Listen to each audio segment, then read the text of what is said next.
Good morning, you guys. It's officially 2025. It's a Sunday, and I am 74 days seizure-free.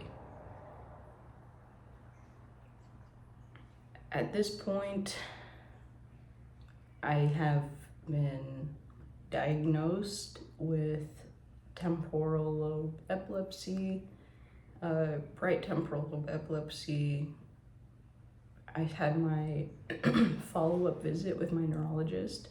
My last video was just sort of about actually receiving the results of the EEG, and more recently I saw not my neurologist, but someone who's in residency, who's standing in for her, and we talked about the EEG. We talked about how I've been seizure-free since my Keppra has been increased from 500 to 750 2 times a day. This is why you don't have expectations about things. I just kind of walked in expecting her to very officially give me a diagnosis. Of course, that didn't happen. She just said, well, yeah, noticed some seizure activity, and you're just gonna have to be on the medication until further notice, and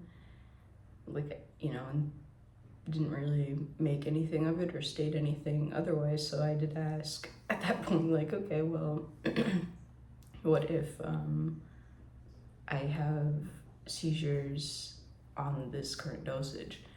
And she was like, well, then we'll just hit the max dose on that. And then I was like, obviously, she's like, okay, we'll try another medication, keep increasing your dosage on that. At that point, I would be considered medication resistant, but that's very much putting the cart ahead of the horse. That's kind of the nature of myself. Before, epilepsy and I really knew of each other, but at this point,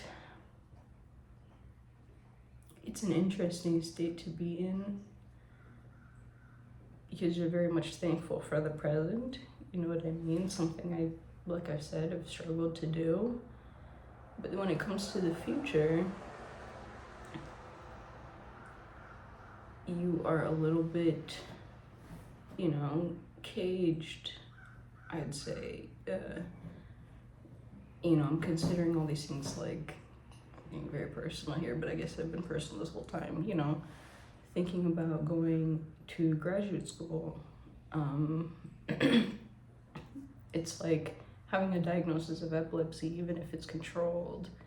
It's like, at first I was just concerned about maybe my own capabilities and then my own schedule with having a job, and then having seizures potentially becoming uncontrolled once again is another layer, and knowing that stress is a trigger.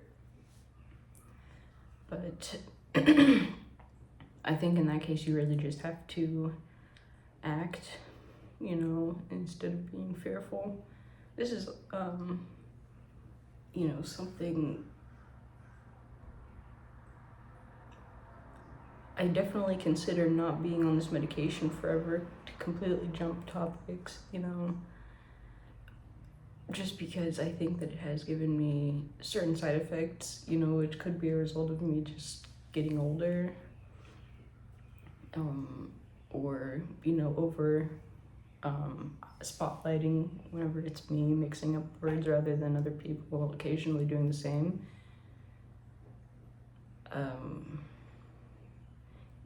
And I just overall, wouldn't ideally like to be on a medication, that I don't need to be on if I don't need to be on it. However, at this point, I'm very aware that I need to be on it. Is that the case in a year from now? I mean, shit, probably, and that kind of sucks, So it's like,